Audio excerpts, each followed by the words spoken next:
A gente percebe hoje que o espiritismo é muito difundido e as pessoas estão envolvidas com a prática, com a religião, e são pessoas que só fazem e só querem fazer o bem, professor. Mas a gente sabe que na Bíblia, quando a gente começa a ler a questão do espiritismo, professor, tem textos pesadíssimos, como por exemplo esse que eu li de Levíticos. É um texto muito forte. Forte, professor, forte. Porque Deus fala assim, qualquer homem ou mulher que invocar o espírito dos mortos ou praticar feitiçaria deverá ser morto a pedradas. Mas por que isso, meu amigo? O que tem de tão grave que a Bíblia escreve dessa maneira? Apresenta dessa maneira? Olha, amigo, foi muito bom você ler esse texto, porque ele é um texto realmente que tem causado polêmica entre muitas pessoas, e até alguns creem que Moisés poderia estar aqui equivocado, e que alguns até acreditam que Moisés poderia aqui simplesmente estar condenando manifestações pagãs do espiritismo. Mas na verdade, o texto está realmente dizendo aquilo que nós estamos percebendo nele. Deus realmente condena o espiritismo. Agora, antes de eu explicar isso, uma observação importantíssima, que o amigo até fez menção aí. Ninguém pode questionar a bondade dos irmãos espíritas. E por que eu digo irmãos? Considero-os mesmo, né? Mesmo que tenhamos crenças distintas, somos filhos de um mesmo Criador. Ele nos criou a todos nós. E muitos espíritas têm um exemplo de fidelidade, de ajuda para com o próximo, de caridade, que envergonham a muitos cristãos que são protestantes ou católicos e que não praticam nem um terço das obras de amor e caridade que muitos espíritas praticam. Então eu estou dizendo isso para você perceber que nós não estamos aqui para fazer uma avaliação das pessoas.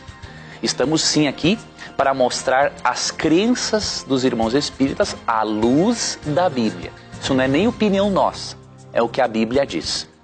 Eu vou ler alguns textos mais para entendermos esse de Levítico que o Tito leu, capítulo 20, verso 27, que é um texto forte. Vamos ler aqui em Deuteronômio 18, 10 a 14. Não permitam que se ache alguém no meio de vocês que queime em sacrifício o seu filho ou a sua filha, que pratique adivinhação ou se dedique à magia, ou faça presságios ou pratique feitiçaria, ou faça encantamentos, que seja médium, consulte os espíritos ou consulte os mortos. O Senhor tem repugnância por quem pratica essas coisas, e é por causa dessas abominações que o Senhor, o seu Deus, vai expulsar aquelas nações da presença de vocês. Permaneçam inculpáveis perante o Senhor, seu Deus. As nações que vocês vão expulsar dão ouvidos aos que praticam magia e adivinhação, mas a vocês, o Senhor, o seu Deus, não permitiu tais práticas. O texto é claro em dizer que Deus não queria que o seu povo praticasse as mesmas coisas que as nações pagãs que seriam expulsas daquelas terras, da terra de Canaã. Interessante é que o texto diz que o Senhor tem repugnância por certas práticas. E ele tem repugnância por magia, sacrifício infantil, obviamente, adivinhação, presságios, feitiçaria e mediunidade, por consulta a espíritos. Diz que Deus tem repugnância por essa coisa, diz a Bíblia, por essas práticas.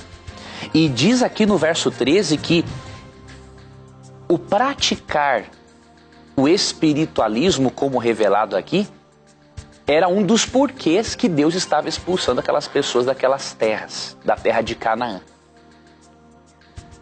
Há um outro texto também muito importante que encontramos aqui em Isaías 8, 19 e 20.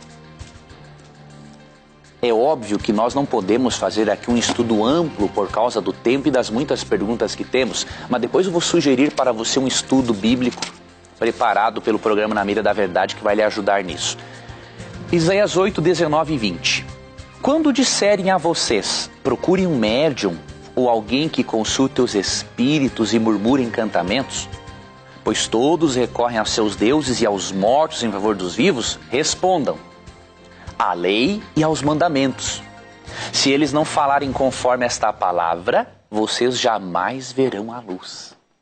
Olha o que Deus está aconselhando. Se alguém recomendar que você procure médiuns ou que consulte espíritos, pois todos recorrem a essas práticas, boa parte da população, não faça isso. Ao invés de consultar médiuns, consulte a lei e o testemunho, ou seja, consulte a palavra de Deus. E outra coisa, na nova tradução na linguagem de hoje, é dito assim: o que os médiuns dizem não tem valor. Ou seja, a Bíblia mostra que consultar médiuns é o oposto de consultar a própria Bíblia. Por quê? Por dois principais motivos. Primeiro, porque de acordo com a Bíblia, a morte é um estado de inconsciência até o dia da ressurreição.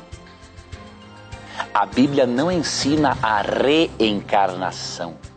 A Bíblia ensina a ressurreição, que não tem nada a ver uma coisa com a outra. Reencarnar é o espírito ir para corpos diferentes em momentos diferentes, em vidas diferentes. A Bíblia não diz isso. A Bíblia tem uma outra doutrina que é o oposto. A Bíblia ensina a ressurreição, e que a ressurreição não pode ser confundida com reencarnação. Lemos aqui em 1 Coríntios capítulo 15. 1 Coríntios capítulo 15, nós vamos ler do verso 51 até o 54, onde Paulo é muito claro a respeito. Eis que eu digo um mistério. Nem todos dormiremos, mas todos seremos transformados. Primeiramente, Paulo fala que a morte é o quê? É um sono. Eis que digo um mistério, ou melhor, no momento, num abrir e fechar de olhos, ao soar da última trombeta. Pois a trombeta soará, os mortos ressuscitarão incorruptíveis e nós seremos transformados. Pois é necessário que aquilo que é corruptível se revista da incorruptibilidade, e aquilo que é mortal se revista da imortalidade. Quando, porém, o que é corruptível se revestir da incorruptibilidade, e o que é mortal de imortalidade, então se cumprirá a palavra que está escrita: a morte foi destruída pela vitória. O texto é muito claro em dizer que nós seremos transformados, ou seja, Deus não levará para o paraíso espíritos desencarnados, mas corpos glorificados e transformados. E aí é dito que quando ocorrer a sua ressurreição, só neste momento é que a morte vai ser destruída pela vitória. Ou seja, enquanto isso, nós não temos vitória alguma com a morte. A morte não é uma forma intermediária ou um passaporte de eu me achegar a um mundo espiritual. A Bíblia ensina que até a volta de Cristo, as pessoas estarão dormindo no pó da terra para depois serem ressuscitadas e receberem a imortalidade. Interessante é que o próprio texto localiza o momento em que receberemos a imortalidade, quando Cristo voltar. E você pode estudar um texto paralelo a este, que vai lhe ajudar nesta conclusão, que é 1 Tessalonicenses 4, 13 a 18.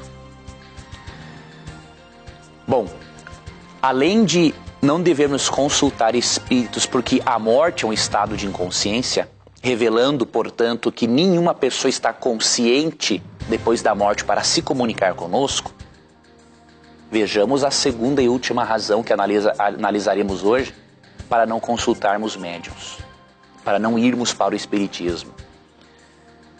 Veja bem, analise uma coisa lógica comigo. Nós lemos alguns textos em que a Bíblia condena abertamente o espiritismo. O Salmo 84:11 diz que Deus não sonega nenhum bem aos que andam retamente. Ou seja, se o espiritismo fosse algo bom, Deus não teria proibido. Agora, por que o espiritismo não é bom em si, sendo que muitos irmãos espíritas são pessoas maravilhosas. O problema, obviamente, não está nas pessoas. São filhos de Deus que buscam fazer o bem e buscam conhecer mais do Criador. O problema está no originador do Espiritismo. Ele misturou coisas boas com coisas erradas, que não estão em harmonia com os princípios bíblicos. E isso é uma forma de afastar as pessoas de Deus. Por quê? O que a Bíblia diz? Nós estamos, amigo, num conflito entre o bem e o mal. E a Bíblia ensina que há apenas 2 poderes antagônicos. Não há 3 e nem 4. Em Apocalipse 12, 7 a 9, lemos o seguinte: houve então uma guerra nos céus. Miguel e seus anjos lutaram contra o dragão. E o dragão e seus anjos evitaram. Mas esses não foram suficientemente fortes e assim perderam o seu lugar nos céus. O grande dragão foi lançado fora. Ele é a antiga serpente chamada Diabo ou Satanás, que engana o mundo todo. Ele e os seus anjos foram lançados à terra. Verso 12. Portanto, celebrem-no, ó céus, e os que neles habitam. Mas ai da terra e do mar, pois o diabo desceu até vocês. Ele está cheio de fúria, pois sabe que lhe resta pouco tempo. A Bíblia diz que há 2 poderes antagônicos: Cristo e seus anjos e o diabo e seus anjos. E que num conflito cósmico que se originou no céu, estes seres que não quiseram se arrepender, eles foram expulsos para onde, diz o texto? Para a terra. Analise comigo. Se há só 2 poderes antagônicos, Deus e o diabo, Cristo e seus anjos e o diabo e seus anjos, e se Deus condena o espiritismo, mesmo amando ao espírita, isso indica que o espiritismo se origina em qual desses 2 poderes? Obviamente no diabo.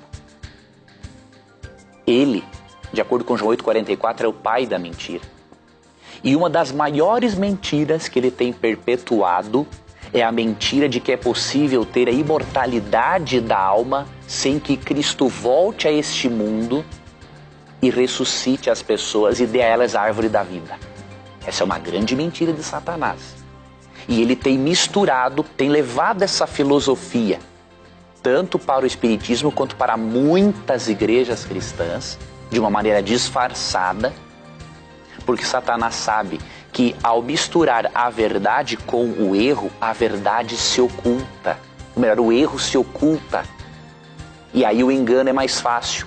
E é mais fácil desviar a atenção das pessoas da Bíblia, da palavra de Deus, que nos leva à salvação, para práticas e doutrinas que, na verdade, nos dão uma compreensão equivocada sobre Deus, sobre o plano de salvação e sobre o destino do ser humano. Eu recomendo que você se aprofunde neste assunto. Eu recomendo isso com muito carinho. Não tem nada a ver o irmão espírita com a filosofia espírita em si. São coisas muito distintas. Como eu falei, a Bíblia não condena pessoas. A Bíblia condena, sim, práticas erradas para que as pessoas se arrependam delas e façam o que é correto. Isso é o que a Bíblia ensina, não é o que o programa diz, não é o que o Leandro diz, não é o que o Tito diz, não é o que a TV Novo Tempo diz. Você pode nos escrever para discordar, questionar, e nós queremos lhe mandar os textos bíblicos que vão lhe ajudar a se aprofundar no assunto. Acesse o nosso blog, novotempo.com/na mira da verdade. Acesse também um outro site, biblia.com.br. Ali tem um curso bíblico intitulado O Espiritismo, que foi preparado com muito carinho para você entender este assunto à luz da Bíblia. Espero de coração que, mesmo que tenhamos discordado de ideias e apresentado o que a Bíblia ensina, você não deixe, querido irmão espírita, de assistir o nosso programa, porque nós temos um carinho especial por você. Aqui não estamos discutindo pessoas, apenas ideias. E queremos que o Criador continue abençoando a sua vida e a da sua família e lhe ajudando a chegar a uma compreensão cada vez mais profunda da palavra de Deus, algo que todos nós precisamos.